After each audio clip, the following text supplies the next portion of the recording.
ਵਾਹਿਗੁਰੂ ਜੀ ਕਾ ਖਾਲਸਾ ਵਾਹਿਗੁਰੂ ਜੀ ਕੀ ਫਤਿਹ। मैं ਤੁਹਾਡੀ ਹੋਸਟ ਪ੍ਰੀਤ ਕੌਰ ਨਿਊਜ਼ TV 84 ਦੇ ਨਾਲ। ਵੀਅਰਸ, ਤੁਸੀਂ ਸਾਰੇ ਜਾਣਦੇ ਕਿ ਮੋਦੀ ਸਰਕਾਰ ਨੂੰ ਹੋਂਦ ਵਿੱਚ ਆਇਆ ਲਗਭਗ 8 ਮਹੀਨੇ ਹੋ ਚੁੱਕੇ ਹਨ। ਇਸ ਸਮੇਂ ਦੌਰਾਨ ਬੇਸ਼ੱਕ ਮੋਦੀ ਨੇ ਆਪਣਾ ਮੂੰਹ ਬੰਦ ਰੱਖਿਆ, ਪਰ RSS ਦੀਆਂ ਆਡਰ ਜਥੇਬੰਦੀਆਂ ਨੇ ਖੁੱਲ੍ਹ ਕੇ ਹਿੰਦੂਤਵਾ ਦਾ ਤਾਂਡਵ ਨਾਚ ਕੀਤਾ। ਸਿੱਖ ਮੁਸਲਮਾਨ ਦੰਗੇ, ਲਵ ਜਿਹਾਦ ਦਾ ਰੌਲਾ, ਘਰ ਵਾਪਸੀ ਦੇ ਨਾਮ ਥੱਲੇ ਧਰਮ ਪਰਿਵਰਤਨ, 2022 ਤੱਕ ਸਭ ਨੂੰ ਹਿੰਦੂ ਬਣਾਉਣ ਦਾ ਐਲਾਨ, ਦੂਸਰੇ ਧਰਮਾਂ ਵਾਲੀਆਂ ਦੀਆਂ ਕੁੜੀਆਂ ਨੂੰ ਬਹੂ ਬਣਾਉਣ ਦਾ ਪ੍ਰੋਜੈਕਟ, ਕਸ਼ਮੀਰੀ ਪੰਡਤਾਂ ਨੂੰ ਮੁੜ ਵਸਾਉਣ ਦੇ ਨਾਮ ਥੱਲੇ ਕਸ਼ਮੀਰਵਾਦੀ ਵਿੱਚ ਮੁਸਲਮਾਨਾਂ ਦੀ ਆਬਾਦੀ ਘਟਾਉਣ ਦਾ ਯਤਨ ਆਦਿ ਇਸ ਦੀਆਂ ਕੁਝ ਉਦਾਹਰਨਾਂ ਹਨ।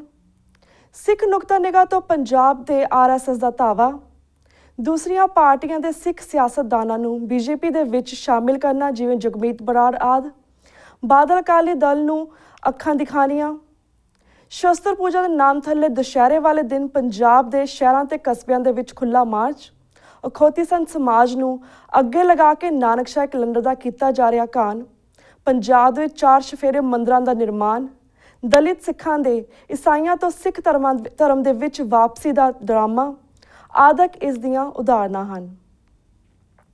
ਪੰਥ ਦਰਦੀਆਂ ਵਿੱਚ ਬੇਵਸੀ ਹੈ।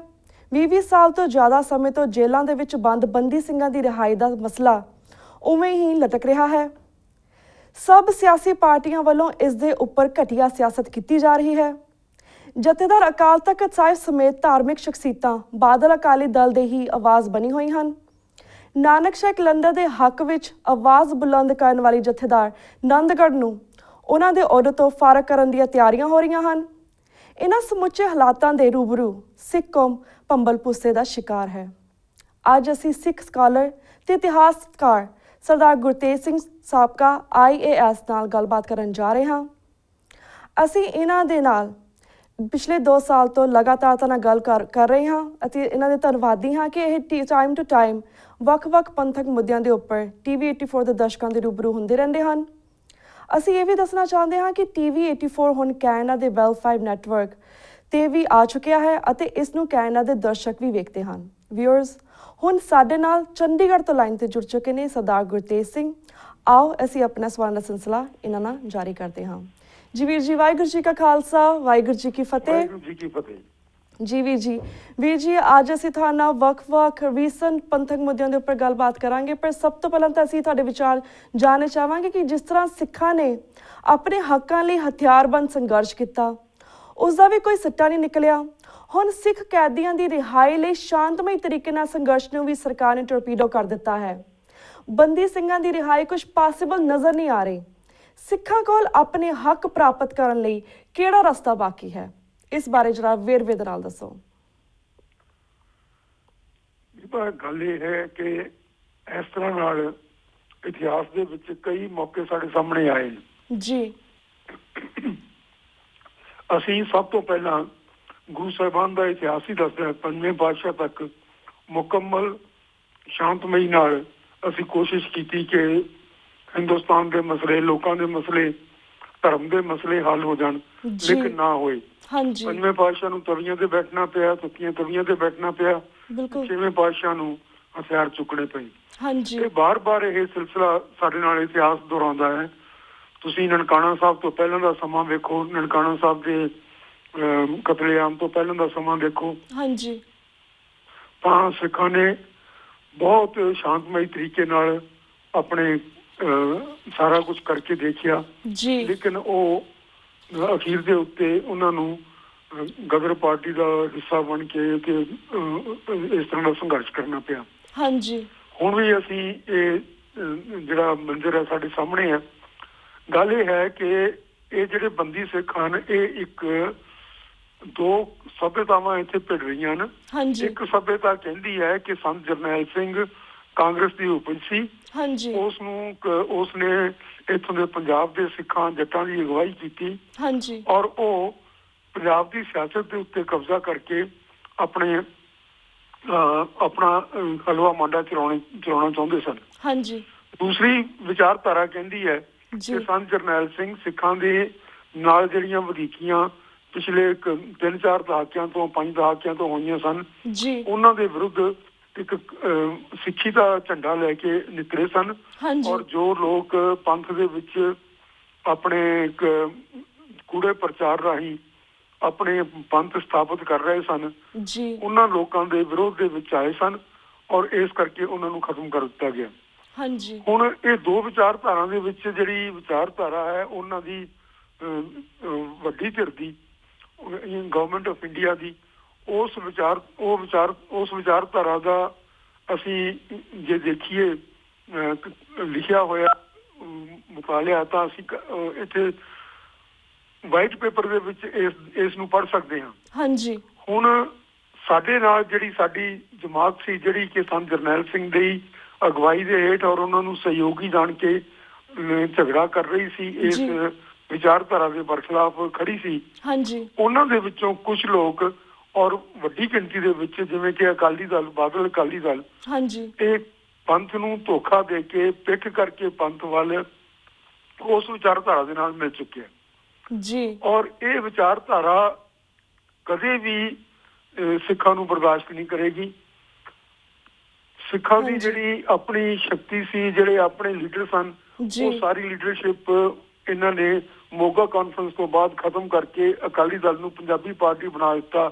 75 ਸਾਲ ਦਾ ਇਤਿਹਾਸ ਰੋਲ ਕੇ ਸਿੱਖਾਂ ਨੂੰ ਆਗੂਹੀਣ ਕਰਕੇ ਨੰਗੇ ਧੜ ਲੜਨ ਵਾਸਤੇ ਮਜਬੂਰ ਕੀਤਾ ਹੈ।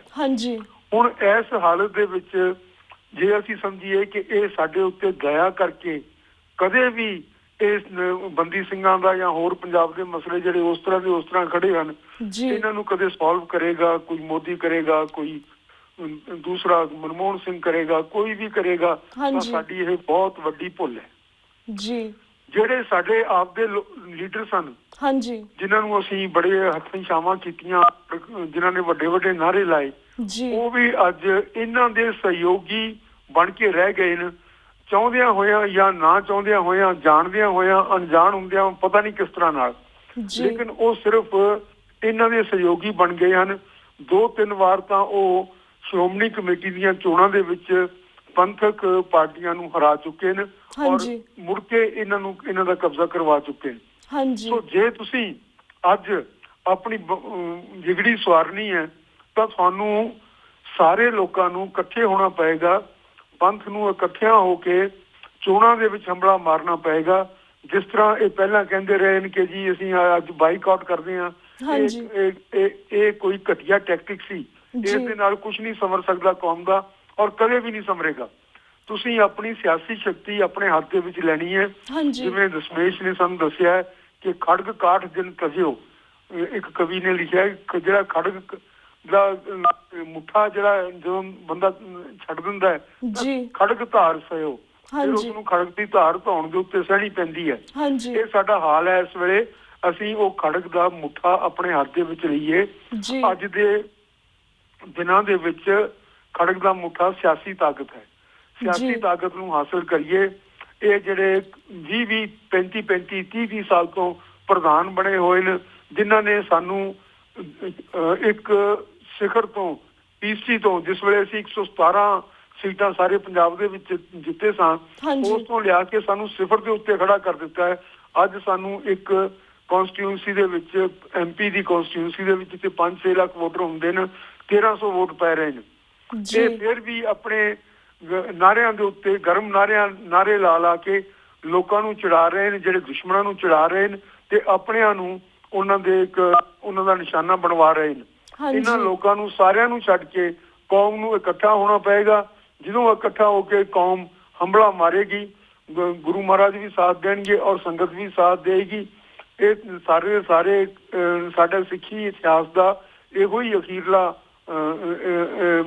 ਅਖੀਰਲਾ ਸਾਡਾ ਇਹੋ ਹੀ ਸਬਕ ਸਾਨੂੰ ਮਿਲਦਾ ਹੈ। ਬਾਬਾ ਦੀਪ ਸਿੰਘ ਦੇ ਅੱਜ ਹੁਣੇ ਬਾਬਾ ਦੀਪ ਸਿੰਘ ਦਾ ਮਹੀਨਾ ਹੈ, ਉਹਨਾਂ ਦਾ ਜਨਮ ਦਿਨ ਵੀ ਆਉਣਾ ਹੈ ਇਸ ਮਹੀਨੇ, ਔਰ ਉਹਨਾਂ ਦੇ ਯੁੱਧ ਵੀ ਆਉਣਾ ਅੱਜ ਥੋੜੇ ਦਿਨਾਂ ਤੱਕ।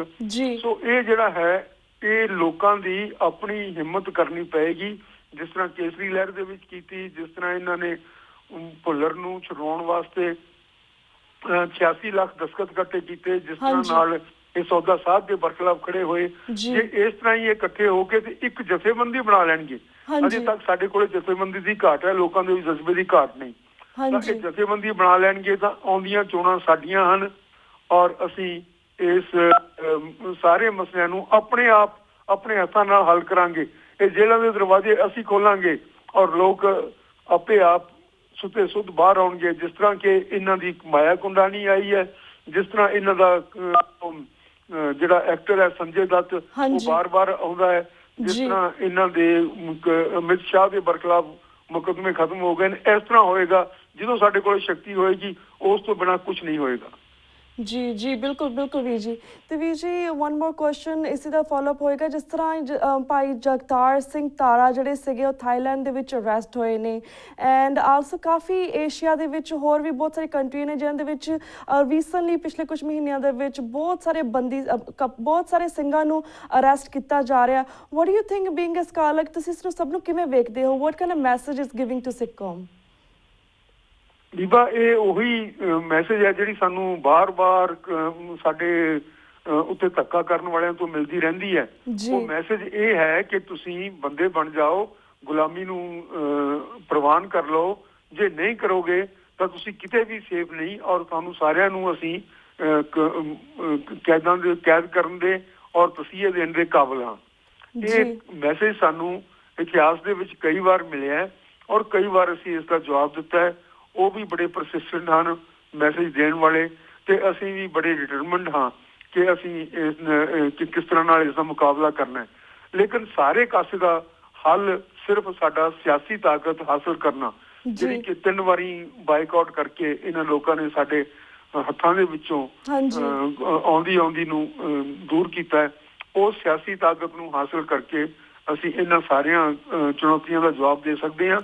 ਔਰ ਇਹ ਚੁਣੌਤੀਆਂ ਸਾਨੂੰ ਉਨੀ ਦੇਰ ਆਉਂਦੀਆਂ ਹੀ ਰਹਿਣਗੀਆਂ ਜਿੰਨੀ ਦੇਰ ਤੱਕ ਅਸੀਂ ਨਿਹੱਥਲ ਹੋ ਕੇ ਲੋਕਾਂ ਦੇ ਉੱਤੇ।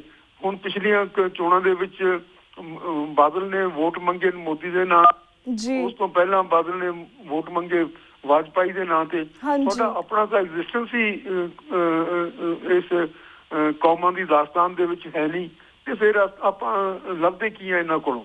ਜੀ ਜੀ ਬਿਲਕੁਲ।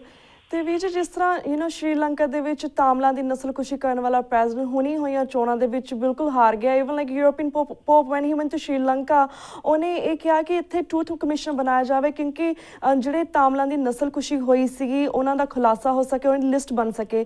ਇਸ ਤਰ੍ਹਾਂ ਲਈ ਸਿੱਖਾਂ ਲਈ ਕੋਈ ਕਮਿਸ਼ਨ ਜਾਂ ਫਿਰ ਸਾਡੀ ਕੋਈ ਆਵਾਜ਼ ਇਸ ਤਰ੍ਹਾਂ ਕੋਈ ਕਿਉਂ ਨਹੀਂ ਉਠਾਉਂਦਾ? ਆਵਾਜ਼ ਤਾਂ ਬਹੁਤ ਉਠਾਈ ਹੈ। ਤੁਸੀਂ ਦੇਖਿਆ ਕਿ ਪਿਛਲੇ ਸਮਿਆਂ ਦੇ ਵਿੱਚ ਬਹੁਤ ਸਾਰਾ ਕੁਝ ਹੋਇਆ। ਜਿਸ ਵੇਲੇ ਬ੍ਰਿਟਿਸ਼ ਪਾਰਲੀਮੈਂਟ ਦੇ ਵਿੱਚ ਉਹ ਕਾਗਜ਼ ਆਏ 29 ਸਾਲਾਂ ਬਾਅਦ, ਤੇ ਇੰਦਰਜੀਤ ਸਿੰਘ ਹੋਰਾਂ ਨੇ ਕਾਫੀ ਕੀਤਾ। ਬਾਕੀ ਸਾਰੇ ਬਾਹਰ ਦੇ ਮੁਲਕਾਂ ਦੇ ਵਿੱਚ ਸਾਰੇ ਲੋਕਾਂ ਨੇ ਇਕੱਠਿਆਂ ਹੋ ਕੇ ਟਰੂਥ ਕਮਿਸ਼ਨ ਕਿਸਮ ਦੀ ਜਾਂ ਇੱਕ ਇੰਟਰਨੈਸ਼ਨਲ ਕਮਿਸ਼ਨ ਦੀ ਗੱਲ ਕੀਤੀ।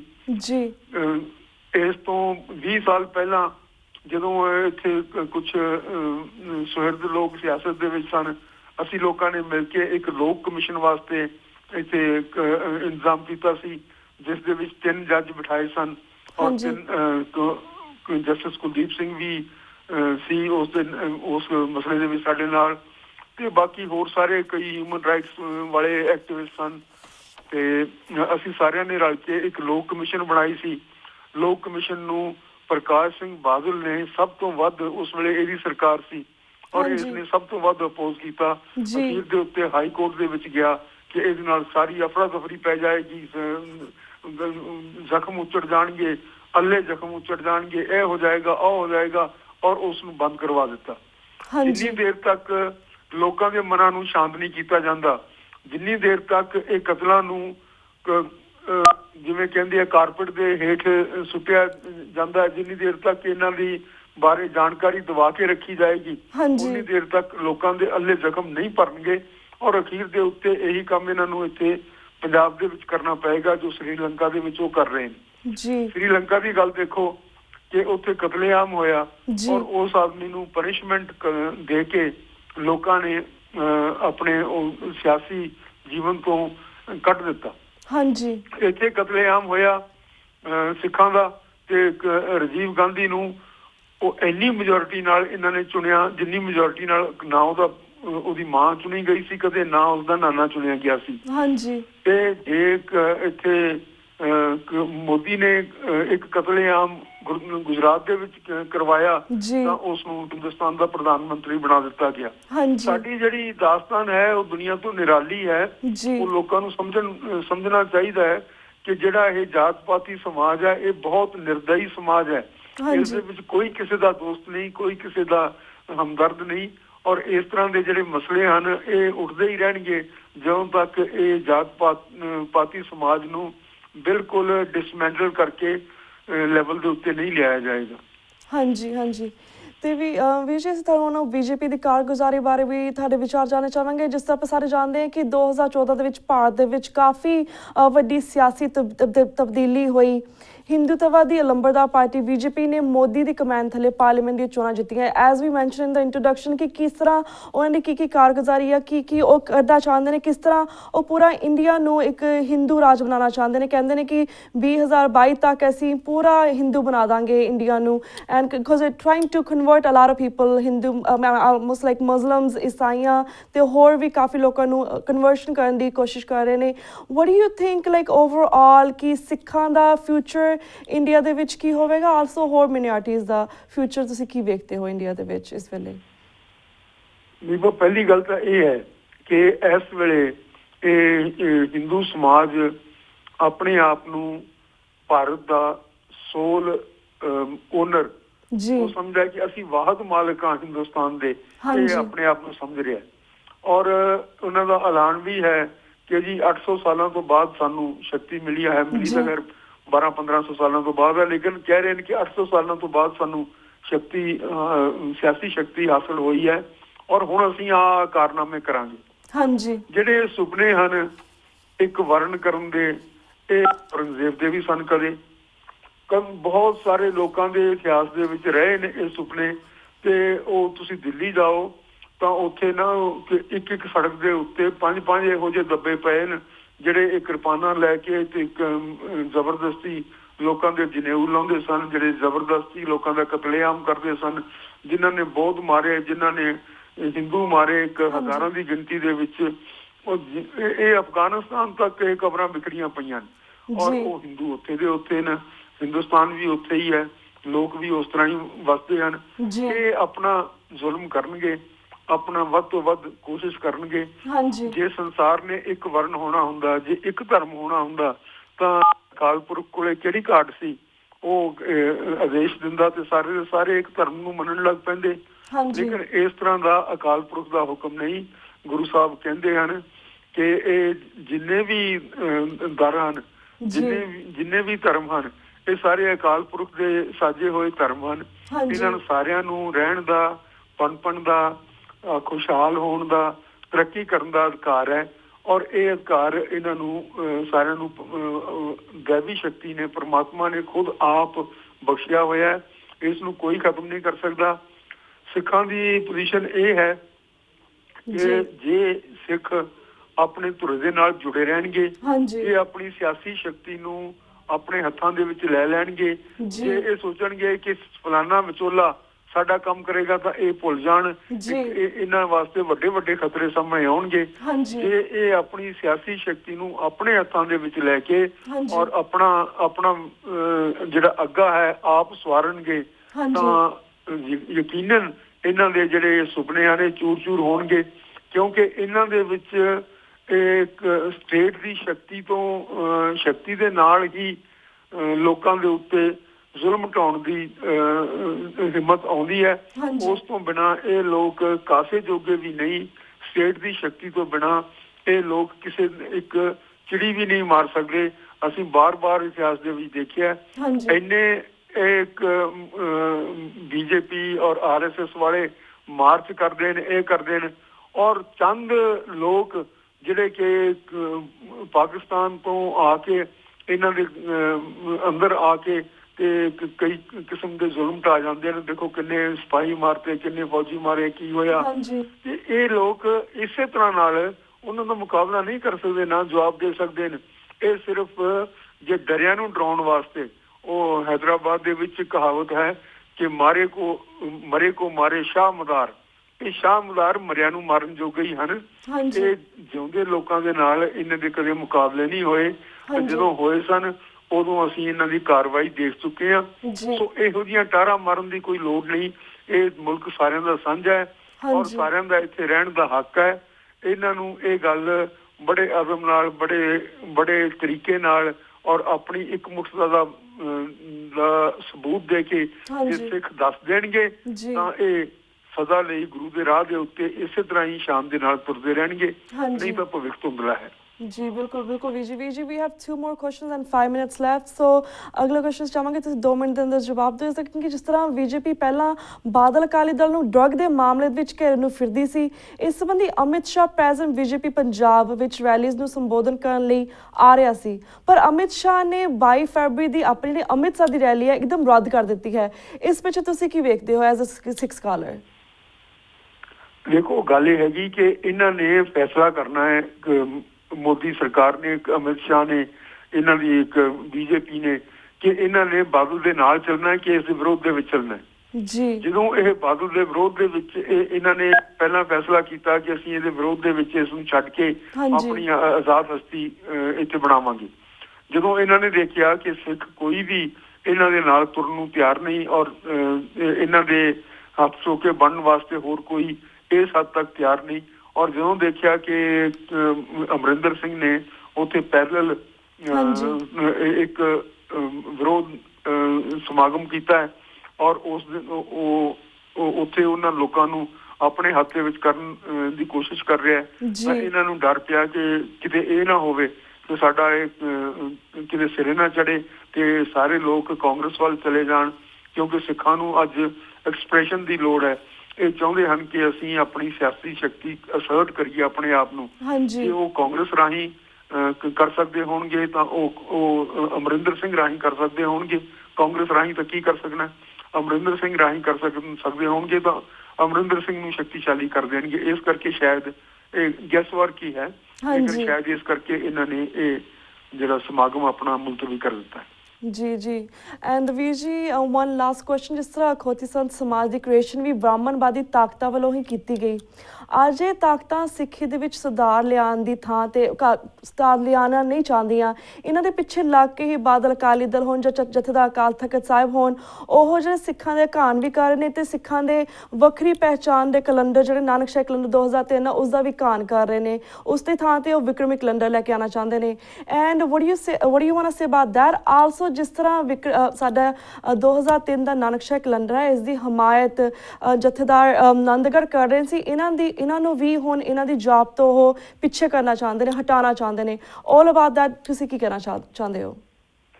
ਨੀਬਾ, ਇਹ ਗੱਲ ਇੱਥੇ ਸਾਨੂੰ ਤਾਂ ਬਹੁਤ ਸਪਸ਼ਟ ਹੈ, ਸਾਡੇ ਲੋਕਾਂ ਨੂੰ ਤਾਂ, ਔਰ 20 ਸਾਲਾਂ ਤੋਂ ਸਾਨੂੰ ਸਪਸ਼ਟ ਹੈ ਕਿ ਜਥੇਦਾਰ ਅਕਾਲ ਤਖਤ ਹੋਵੇ, ਜਿਹੜੇ ਸਥਾਈ 5 ਪਿਆਰੇ ਬਣ ਬੈਠੇ ਨੇ, ਜਿਨ੍ਹਾਂ ਦਾ ਇਤਿਹਾਸ ਦੇ ਵਿੱਚ ਕੋਈ ਜ਼ਿਕਰ ਨਹੀਂ ਔਰ ਜਿਨ੍ਹਾਂ ਦੀ ਕੋਈ ਇਤਿਹਾਸ ਦੇ ਵਿੱਚ ਹੋਂਦ ਨਹੀਂ, ਇਹ ਲੋਕ ਜਿਹੜਾ ਸਿੱਖੀ ਦੇ ਉੱਤੇ ਆਪਣਾ ਗਲਬਾ ਕਾਇਮ ਕਰਨਾ ਚਾਹੁੰਦੇ ਨੇ ਤਾਂ ਕਿ ਇਹਨਾਂ ਨੂੰ ਅਪੁਆਇੰਟ ਕਰਨ ਦੇ ਤਰੀਕੇ ਆ ਤੁਸੀਂ ਦੇਖੋ, ਲਿਫਾਫਿਆਂ ਦੇ ਵਿੱਚੋਂ ਇਹਨਾਂ ਦੇ ਨਾਂ ਨਿਕਲਦੇ ਨੇ ਔਰ ਜਿਸ ਵੇਲੇ ਮਰਜ਼ੀ ਇਹਨਾਂ ਨੂੰ ਆਪਣੇ ਅਹੁਦਿਆਂ ਤੋਂ ਹਟਾਇਆ ਜਾਂਦਾ ਹੈ।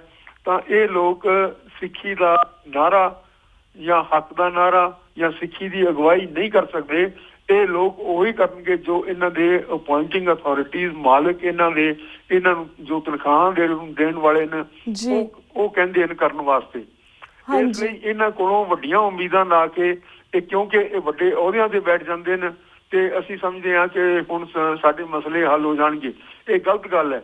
ਇਹਨਾਂ ਲੋਕਾਂ ਨੇ, ਪੁਜਾਰੀ ਜਮਾਤ ਨੇ ਸਦਾ ਇਤਿਹਾਸ ਦੇ ਵਿੱਚ ਆਪਣੇ ਲੋਕਾਂ ਨੂੰ ਹੱਥ ਪੈਰ ਬੰਨ੍ਹ ਕੇ ਸਿਆਸੀ ਜਮਾਤਾਂ ਦੇ ਸਾਹਮਣੇ ਗੁਲਾਮ ਬਣਾ ਕੇ ਸੁੱਟਿਆ ਔਰ ਇਹੀ ਕੰਮ ਅੱਜ ਦੇ ਜਥੇਦਾਰ ਕਰ ਰਹੇ ਨੇ। ਆਨੰਦਗੜ੍ਹ ਨੇ ਥੋੜੀ ਜਿਹੀ ਹਿੰਮਤ ਕੀਤੀ ਸੀ ਔਰ ਲੇਕਿਨ ਹਿੰਮਤ ਵੀ ਉਹਨਾਂ ਦੀ ਲਿਮਿਟਡ ਹਿੰਮਤ ਹੈ, ਕਿਉਂਕਿ ਕਈ ਵਾਰ ਉਹ ਇਸੇ ਹੀ ਕੈਲੰਡਰ ਦੇ ਉੱਤੇ ਉਹਨਾਂ ਦੇ ਵਿੱਚ ਬੈਠ ਕੇ ਇਸ ਨੂੰ ਤਸਦੀਕ ਕਰ ਚੁੱਕੇ ਨੇ ਔਰ ਇਸ ਦੇ ਵਿੱਚ ਤਬਦੀਲੀਆਂ ਵੀ ਇਤਿਹਾਦ ਵੀ ਕਈ ਵਾਰੀ ਮੰਨ ਚੁੱਕੇ ਨੇ। ਸੋ ਇਹ ਸਾਰੀਆਂ ਗੱਲਾਂ ਤੋਂ ਪਤਾ ਨਹੀਂ ਲੱਗਦਾ ਕਿ ਅਖੀਰ ਦੇ ਉੱਤੇ ਕੀ ਹੋਏਗਾ, ਲੇਕਿਨ ਜਾਪਦਾ ਇਹ ਹੈ ਕਿ ਜਿੰਨੀ ਦੇਰ ਤੱਕ ਸਿਆਸੀ ਸ਼ਕਤੀ ਇਹਨਾਂ ਦੇ ਕੋਲ ਹੈ, ਇਹ ਹਰ ਕਿਸਮ ਦੀ ਦਾ ਧੱਕਾ ਕਰਨਗੇ ਔਰ ਆਨੰਦਗੜ੍ਹ ਨੂੰ ਵੀ ਕਹਿੰਦੇ ਆ ਕਿ 17 ਤਰੀਕ ਨੂੰ ਇਹਨਾਂ ਨੇ ਕੱਢ ਦੇਣਾ ਹੈ। ਹਾਂਜੀ ਕੁਝ ਲੋਕਾਂ ਦਾ ਇਕੱਠ 19 ਤਰੀਕ ਨੂੰ ਉੱਥੇ ਹੋ ਰਿਹਾ ਤੇ ਸ਼ਾਇਦ ਉਹ ਉਹਨਾਂ ਦੇ ਹੱਕ ਦੇ ਵਿੱਚ ਸ਼ਾਹ ਦਾ ਨਾਰਾ ਮਾਰਨਗੇ, ਲੇਕਿਨ ਲੋਕਾਂ ਦੀ ਸ਼ਕਤੀ ਅੱਜ ਖਤਮ ਹੈ ਔਰ ਸਿਰਫ ਇੱਕ ਜਿਹੜਾ ਬੀਜੇਪੀ RSS ਦਾ ਅਲਾਈ ਬਾਦਲ ਅਕਾਲੀ ਦਲ ਹੈ, ਸਿਰਫ ਉਹਨਾਂ ਦੇ ਹੱਥ ਦੇ ਵਿੱਚ ਸ਼ਕਤੀ ਹੈ ਔਰ ਉਸ ਦਲ ਦੀ ਸ਼ਕਤੀ ਸਿਰਫ ਇੱਕ ਆਦਮੀ ਦੇ ਹੱਥ ਦੇ ਵਿੱਚ ਹੈ। ਇਸ ਕਰਕੇ ਹੋਵੇਗਾ ਉਹੀ ਜੋ ਉਹ ਚਾਹੇਗਾ। ਜੀ ਜੀ ਤੇ ਵੀਰ ਜੀ ਥੈਂਕ ਯੂ ਸੋ ਮਚ ਕਿ ਇਹਨਾਂ ਮੁੱਦਿਆਂ ਦੇ ਉੱਪਰ ਤੁਸੀਂ ਆਪਣੇ ਵਿਚਾਰ ਸਾਡੇ ਦਰਸ਼ਕਾਂ ਨਾਲ ਸਾਂਝੇ ਕੀਤੇ। ਇਸੇ ਤਰ੍ਹਾਂ ਹੋਰ ਵੱਖ-ਵੱਖ ਮੁੱਦਿਆਂ ਦੇ ਉੱਪਰ ਅਸੀਂ ਤੁਹਾਨੂੰ TV84 ਦੇ ਦਰਸ਼ਕਾਂ ਦੇ ਰੂਬਰੂ ਕਰਵਾਉਂਦੇ ਰਵਾਂਗੇ। ਅੱਜ ਤੁਹਾਡੇ ਕੋਲ ਇੱਥੇ ਇਜਾਜ਼ਤ ਲੈਂਦੇ ਹਾਂ। ਵਾਹਿਗੁਰੂ ਜੀ ਕਾ ਖਾਲਸਾ, ਵਾਹਿਗੁਰੂ ਜੀ ਕੀ ਫਤਿਹ। ਤੁਹਾਡਾ ਧੰਨਵਾਦ ਜੀ। ਤੇ ਵਿਊਅਰਸ ਅਸੀਂ ਇਸ ਦੇ ਨਾਲ ਤੁਹਾਡੇ ਕੋਲ ਇਜਾਜ਼ਤ ਲੈਂਦੇ ਹਾਂ। ਕੱਲ੍ਹ ਮਿਲਾਂਗੇ ਸੇਮ ਟਾਈਮ ਸੇਮ ਸ਼ੋਅ ਤੇ। ਤਦ ਤੱਕ ਲਈ ਵਾਹਿਗੁਰੂ ਜੀ ਕਾ ਖਾਲਸਾ, ਵਾਹਿਗੁਰੂ ਜੀ ਕੀ ਫਤਿਹ।